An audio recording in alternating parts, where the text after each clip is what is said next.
اس سے پتہ چلا کہ اس کائنات کو چلانے والا جو ہے وہ اکیلا ہی ہے۔ اگر اس کائنات کو چلانے والا دو ہوتے، ایک کہتا کہ میں بارش برساؤں گا اور ایک کہتا کہ نہیں میں ابھی دھوپ نکالوں گا، دونوں میں لڑائی ہو جاتی، کائنات کا نظام جو ہے وہ درہم برہم ہو جاتا۔ اگر اس کائنات کو چلانے والا دو ہوتا، ایک کہتا کہ میں بیٹا دوں گا، دوسرا کہتا بیٹی دوں گا، دونوں میں لڑائی ہو جاتی۔ تو میرے بھائیوں، صفات میں شریک ٹھہرانا، اسی وجہ سے اللہ تبارک و تعالیٰ نے شرک کے بارے میں جو اعلان کیا ہے، جتنی سختی کا اظہار کیا ہے، وہ کسی اور گناہ کے بارے میں نہیں کیا ہے۔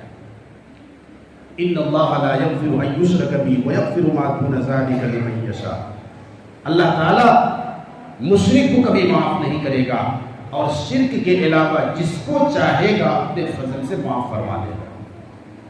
یہاں پہ ایک بات سمجھنے کی یہ ہے کہ اس کا یہ مطلب نہیں ہے کہ کوئی ایمان والا ہے، موحد ہے، توحید والا ہے، تو اس کو گناہ کرنے کا ایک سرٹیفکیٹ مل چکا ہو، لائسنس مل گیا ہو کہ ہم تو موحد ہیں، مشرک نہیں ہے، اللہ معاف کر دے گا۔ ایسا نہیں، اللہ نے فرمایا وَيَغْفِرُ مَا دُونَ ذَلِكَ لِمَن يَشَاءُ، کہ مشرک کے علاوہ جس کو چاہے گا معاف کر دے گا، جس کو چاہے گا اسی کو معاف کرے گا، سب کو معاف نہیں کرے گا۔ گناہوں پر تو بہرحال گرفت ہونی ہے، پکڑ ہونی ہے، لیکن قرآن کا یہ صاف اعلان ہے کہ جو موحد ہے، یعنی توحید پر قائم رہنے والا، توحید کا عقیدہ والا، چاہے وہ گناہ گار ہو، وہ یقینی جنتی ہے۔ اپنے گناہوں کی سزا بھگتنے کے بعد وہ ایک نہ ایک دن جنت میں ضرور داخل ہوگا۔ اور مشرک کتنا بھی نیک ہو، وہ کبھی بھی جو ہے جہنم میں جا نہیں سکتا، یہ جنت میں نہیں جا سکتا ہے۔ مشرک چاہے وہ کتنا بھی نیکی کام کرے، کتنا بھی جو ہے ہسپتال چلائے، اور کتنے بھی جو ہے رفاہی کام کرے، کتنا بھی کچھ کر لے، وہ کتنے بھی نیکی اور نیک کام کر لے، خیر کے کام کر لے، لیکن اس کے لیے جنت اللہ نے نہیں بنائی ہے۔ اور جو موحد ہے، وہ چاہے کتنا بھی بڑا گناہگار ہو، وہ ایک نہ ایک دن جنت میں ضرور داخل ہوگا۔ یہ قرآن کا اعلان ہے۔ تو میرے بھائیوں، بزرگوں، دوستوں، ایک ہے شرک فی ذات، اللہ کی ذات میں شریک ٹھہرانا، اللہ کے لیے بیٹا ماننا، اللہ کی کوئی اولاد ماننا، اللہ کا یہ سمجھنا کہ اللہ کے کوئی باپ ہیں، اللہ کی کوئی اولاد ہے، یہ شرک فی ذات، یہ سب سے بڑا شرک ہے۔ دوسرا شرک شرک کی صفات ہے، اللہ کی کسی بھی صفت کے ساتھ کسی دوسرے کو شریک ٹھہرانا، یعنی کہ ایک ہے ہی اور ایک ہے بھی۔ یہ ہی اور بھی ہے نا، یہی بنیادی چیز۔ کیا مطلب؟ کہ اولاد دینے والا اللہ ہی ہے، یہ ہے توحید، اور اولاد دینے والا اللہ بھی ہے، یہ بھی کا جو عقیدہ ہے یہ ہے شرک۔ تو یہ بھی کی جو بیماری ہے، اسی بیماری کو ختم کرنے کے لیے اللہ نے 1.25 لاکھ انبیاء کرام بھیجے۔ ہر نبی آ کر کے یہی دعوت دی ہے کہ کرنے دھرنے والی ذات، ہر کام کو کرنے والے، بگاڑنے والے وہ اللہ کی ذات، نفع اور نقصان دینے والی ذات اللہ کی ذات، بیماری دینے والا اور بیماری کو ٹھیک کرنے والا وہ اللہ ہی کی ذات، مرادوں کو پوری کرنے والا وہ اللہ ہی کی ذات۔ لیکن کچھ فنکار بیٹھے ہوئے ہیں جگہ جگہ میں، جھنڈیاں لہرائے ہوئے، زلفیں بڑھائے ہوئے، اور کیا کہتے ہیں، آپ دیکھیں گے جگہ جگہ میں، اور ان کا نعرہ یہ ہے، اعلان یہ ہے کہ کچھ لے کے آؤ گے تو کچھ لے کے جاؤ گے، خالی ہاتھ آؤ گے تو خالی ہاتھ جاؤ گے۔ حالانکہ اللہ کے در کا یہ اعلان ہے، خالی ہاتھ آؤ، دامن بھر کے جاؤ۔ اس در کی یہ خوبی ہے، اس در کی یہ خاصیت ہے کہ وہاں مال نہیں ٹٹولا جاتا، اس در میں آنے والے کے جیب نہیں ٹٹولے جاتے، دل پرکھے جاتے ہیں۔ لیکن جو آج کل جگہ جگہ میں جھنڈیاں لہرا کر کے مجاور بیٹھے ہوئے ہیں سادہ لوگوں کو لوٹنے کے لیے. ان کا اعلان کیا ہے؟ خالی ہاتھ آؤ گے تو کچھ نہیں ملے گا, کچھ لے کے آؤ گے تو کچھ لے کے جاؤ, خالی ہاتھ آؤ گے تو خالی ہاتھ جاؤ. اور رب العالمین کے در کا یہ اعلان ہے کہ خالی ہاتھ آؤ, دامن بھر کے جاؤ.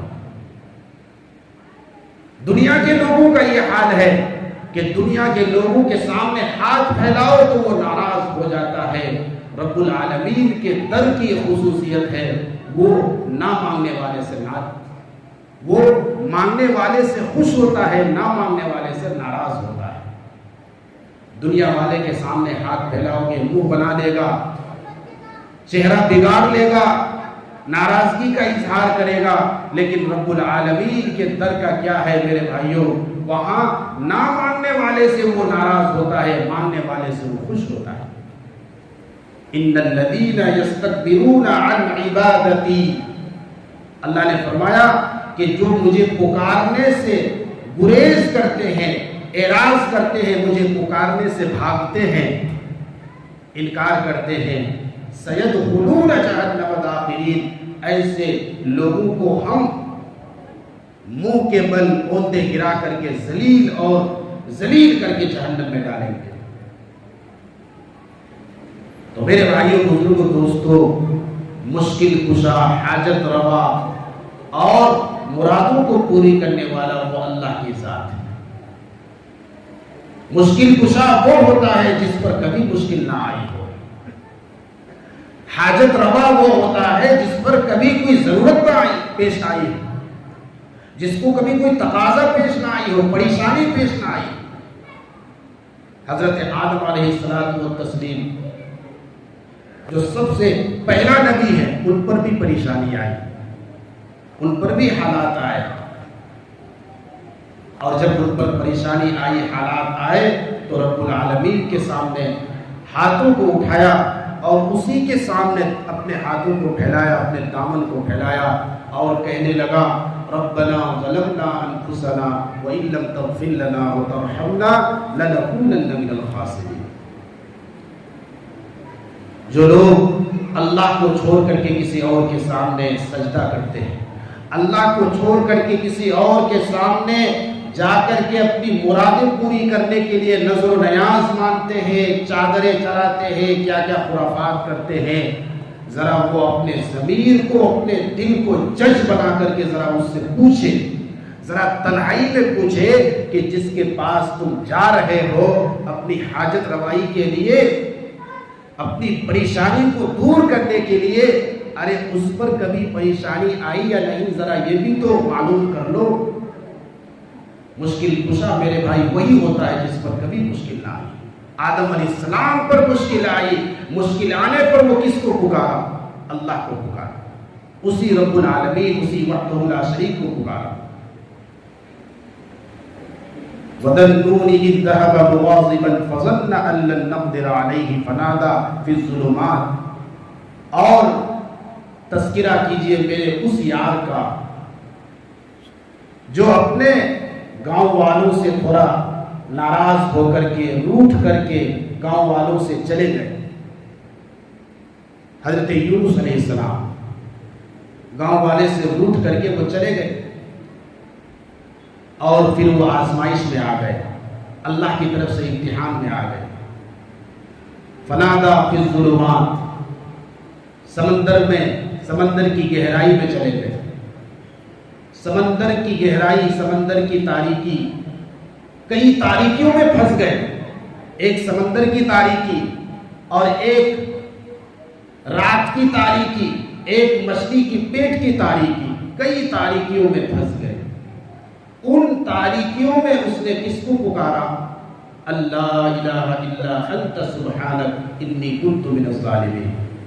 کہ یونس علیہ السلام پر جب حالات آئے, جب ان پر پریشانی آئی, مشکل پیش آیا, تو یونس علیہ السلام نے کس کو پکارا؟ اسی رب العالمین کو پکارا. تو اللہ تبارک و تعالیٰ نے پھر مچھلی کو حکم دیا اور مچھلی حضرت یونس علیہ السلام کو خشکی پر لے آ کر کے ڈال دیا. قرآن کریم کی دوسری آیت میں فرمایا کہ اگر یونس علیہ السلام وہ تسبیح اور وہ پاکی نہ بیان کرتے، لا الہ الا انت سبحانک انی کنت من الظالمین، اگر یہ پاکی وہ بیان نہ کرتے، یہ تسبیح کا لفظ وہ نہ بولتے، یہ کلمہ نہ بولتے، تو قیامت تک وہ اسی مچھلی کے پیٹ میں رہتے تھے۔ تو میرے بھائیوں، مشکل کشا وہ ہوتا ہے جس پر کبھی مشکل نہ آئی ہو۔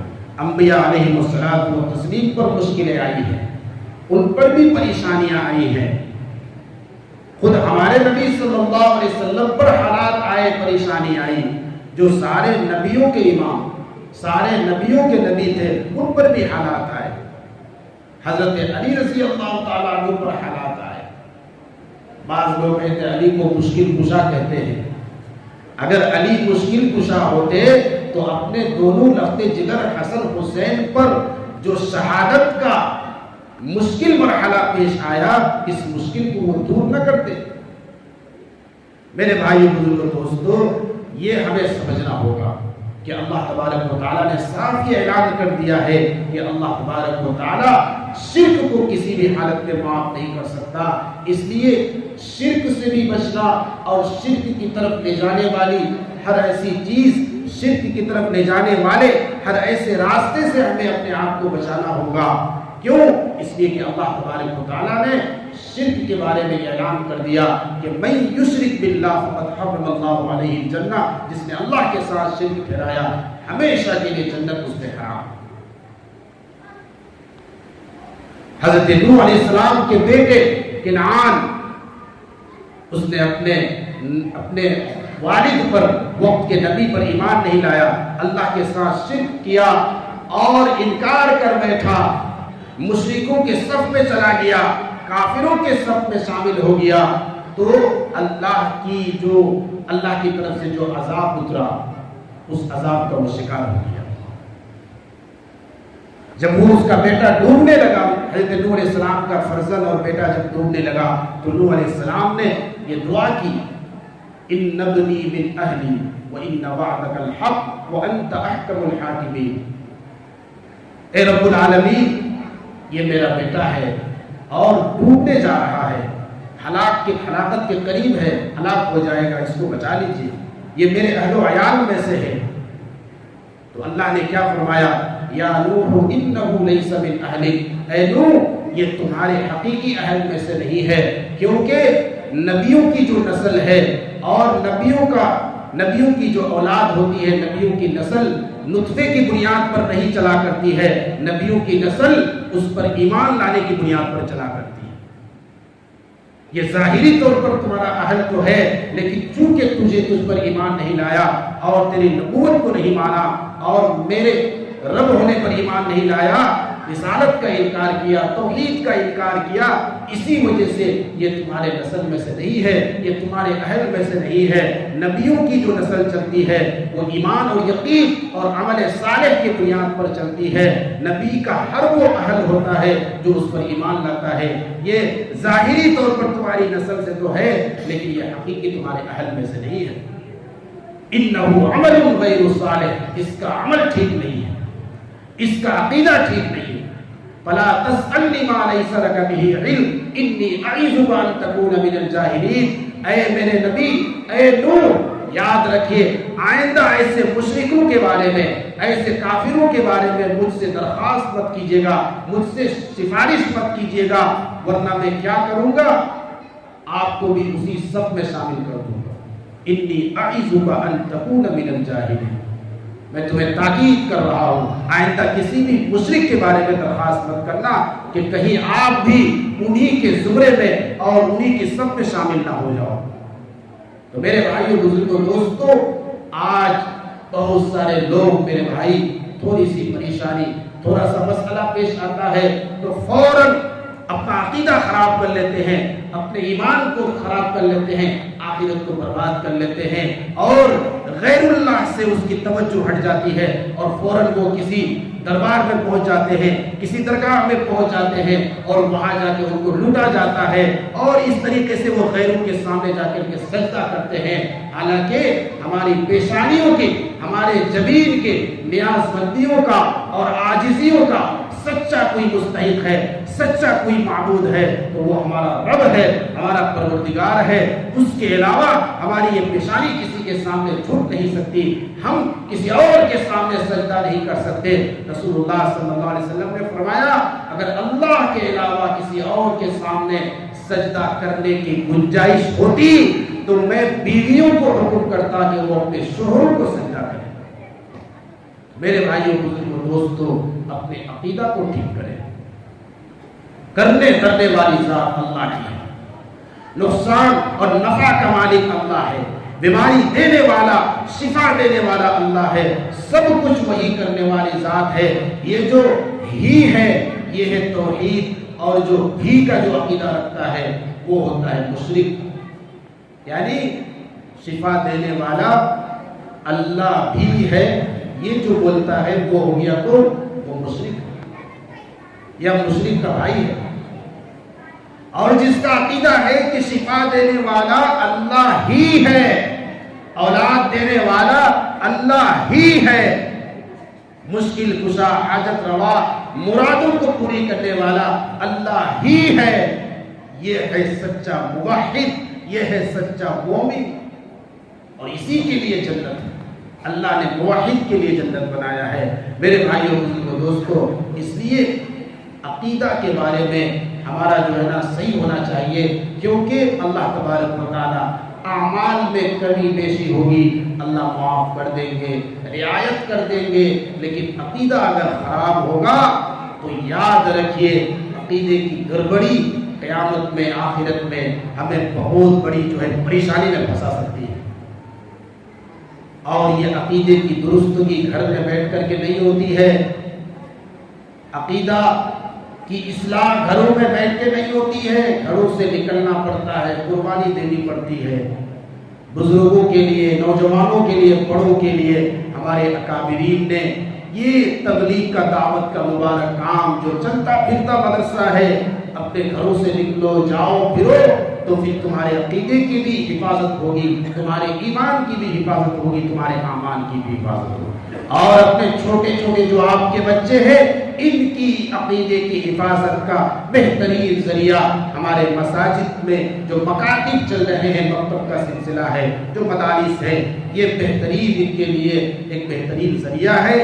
اس لیے آپ اپنے بچوں کے، اگر آپ عقیدے کے تعلق سے فکر مند ہیں، آپ چاہتے ہیں کہ ہمارا بچہ کھائی میں نہ گرے اور اس کے عقیدے کی حفاظت رہے اور اس کی آخرت برباد نہ ہو، تو آپ اپنے بچوں کی شروع ہی سے، بچپن سے ہی دینی اور اسلامی تربیت پر توجہ دیں اور ان کے عقیدے کے بارے میں فکر مند رہیں، اور ان کو کسی نہ کسی مکتب سے، مدرسے سے جوڑ کر کے رکھیں، تاکہ اس بچے کے عقیدے سلامت رہے، اس کی حفاظت ہو سکے۔ اللہ تبارک و تعالی ہم سب کو کہنے سننے سے زیادہ عمل کی توفیق نصیب فرمائے۔ جمعہ کی نماز کے بعد 2-3 اعلانات ہیں ضروری، ان اعلانات کو آپ سماعت کر کے جائیں۔ آخر دعوانا الحمدللہ رب العالمین۔